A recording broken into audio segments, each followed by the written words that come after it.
Assalamualaikum warahmatullahi wabarakatuh.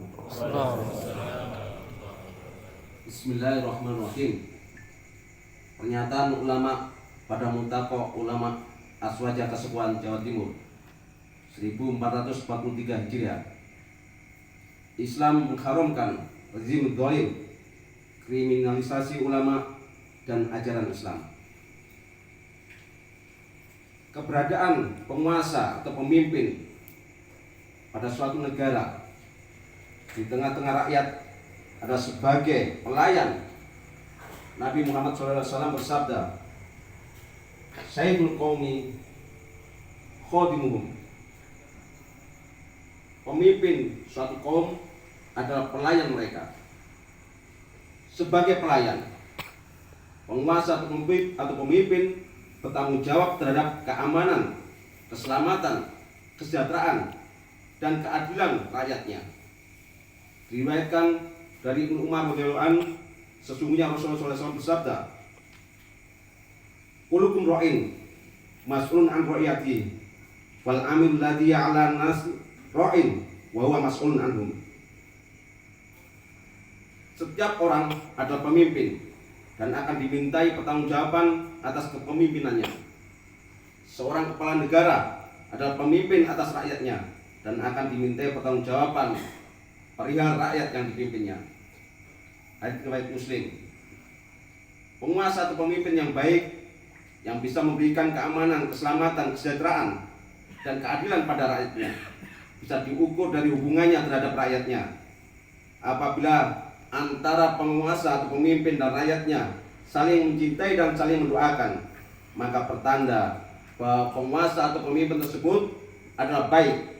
Nabi SAW bersabda, Khiyaru aimatikum alladzina tuhibbunahum wa yuhibbunakum wa tusholluna alaihim wa yashalluna alaikum.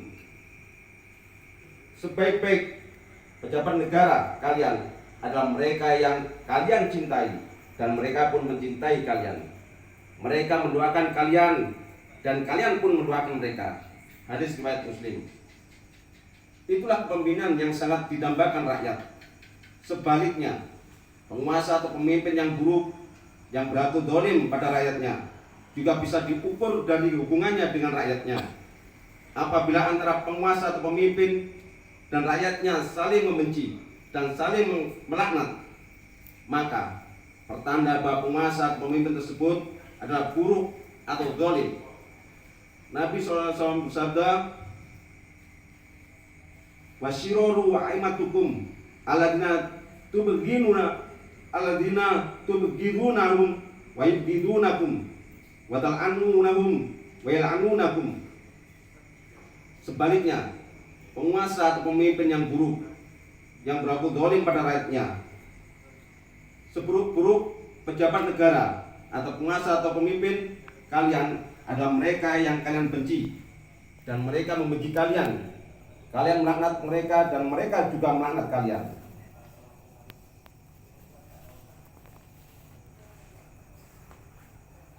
Hadis riwayat Muslim.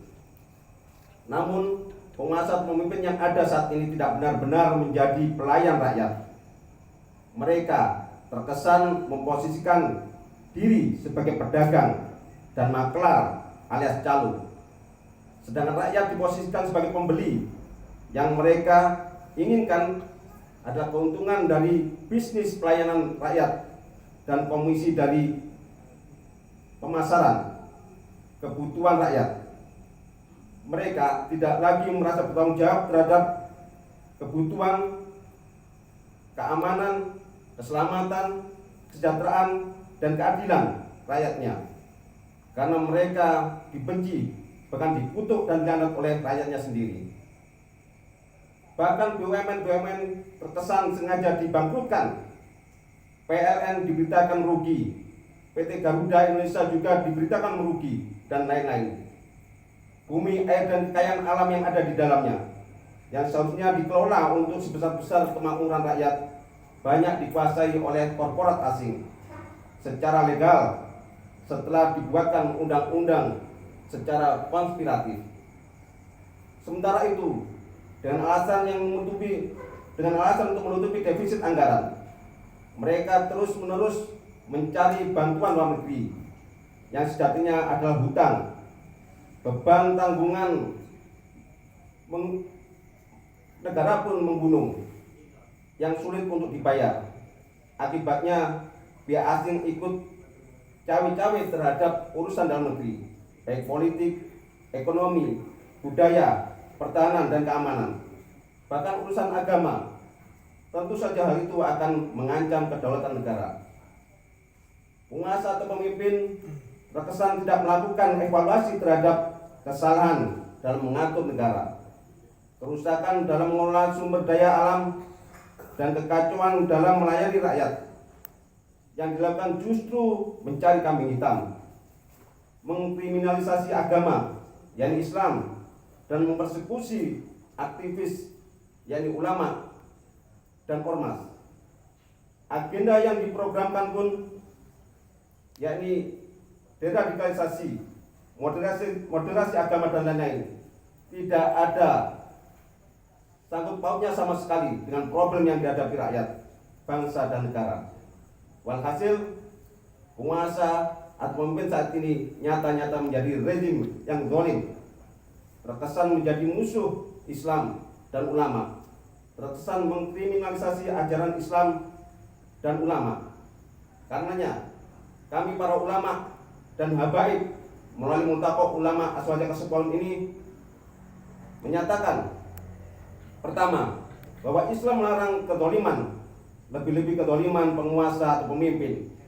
Dari Abu Dzar Al-Ghifari radhiyallahu an, dari Nabi SAW dalam hadis qudsi yang beliau SAW meriwayatkan dari Rabbnya, bahwasanya Dia Subhanahu wa taala berfirman,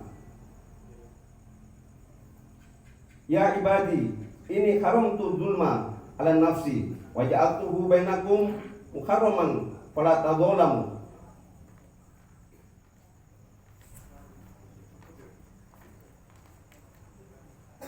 Wahai hamba-hambaku, sesungguhnya aku telah mengharamkan kezaliman atas diriku, dan aku pun jadikan kezaliman itu di antara kalian sebagai sesuatu yang haram. Maka janganlah kalian saling menzalimi. Hadis riwayat Muslim. Kedua, bahwa terjadinya kezaliman adalah disebabkan oleh sistem yang diterapkan di negeri kita saat ini, yaitu sistem sekuler yang tidak dibangun di atas dasar agama, yakni agama Islam, dan dijalankan oleh orang-orang yang tidak kompeten.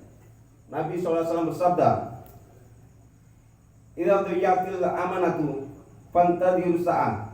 Qala, "Kaifa idu'atuha ya Rasulullah?" Qala, "Idza usnidal amru ila ghairi ahlihi fantadhir sa'ah." Rasulullah SAW bersabda, jika amanat telah disia-siakan, tunggu saja ganjuran terjadi. Ada seorang sahabat bertanya, bagaimana maksud amanat disia-siakan? Nabi menjawab, jika urusan diserahkan bukan kepada ahlinya, maka tunggulah kehancuran itu. Hadis riwayat Bukhari. Ketiga, bahwa memusuhi ulama sama saja dengan memusuhi Allah Subhanahu wa taala. Sebab ulama adalah kekasih atau walinya Allah Subhanahu wa taala. Dari Abu Hurairah radhiyallahu anhu berkata, Rasulullah SAW bersabda, sesungguhnya Allah Azza wa Jalla berfirman, "Man adali waliyan faqad adantuhu bil harb." Barang siapa memusuhi waliku, sungguh aku mengumumkan perang kepadanya. Hadis riwayat Bukhari. Keempat, kezaliman terhadap ulama wajib dihentikan. Pembelahan undang-undang dan hukum yang berat sebelah, keras terhadap ulama, lunak terhadap pendukung rezim adalah bentuk kezaliman yang diharamkan. Dipenjarakannya Habib Rizik Syihab, Habib Bahar bin Smith, Ustadz Farid Ogbah, Ustadz Ahmad Zain An-Najah, Ustadz Hanung Al-Hamad, Gus Nur, Ustadz Ali Bahasa. Bahkan lambatnya penanganan kasus kilometer 50 adalah tindakan zalim, padahal aktivitas mereka hanyalah melakukan amar ma'ruf nahi munkar. Kelima, bahwa hanya Islam dengan syariat dan khilafah yang akan bisa menciptakan keadilan, menghilangkan kezaliman, dan memuliakan ulama. Keenam, Islam mewajibkan kepada seluruh umat untuk menegakkan khilafah, satu-satunya sistem yang sah secara syar'i. Semoga Allah Subhanahu wa taala segera memberikan pertolongannya kepada umat. Tegaknya sistem Islam, khilafah Islamiyah ala minhajin nubuwah, dan munculnya pemimpin yang adil. Billahi taufiq wal hidayah, waridho wal inayah. Ihdinas shiratal mustaqim. 23 Jumadil Akhir 1443, kami atas nama ulama yang hadir dalam Multaqo Ulama Aswaja Kasukuan menyampaikan. Wassalamualaikum warahmatullahi wabarakatuh.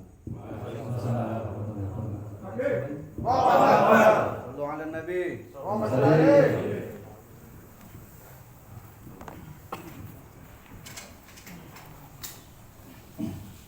Ayuhal ulama al-fadil rahimakumullah.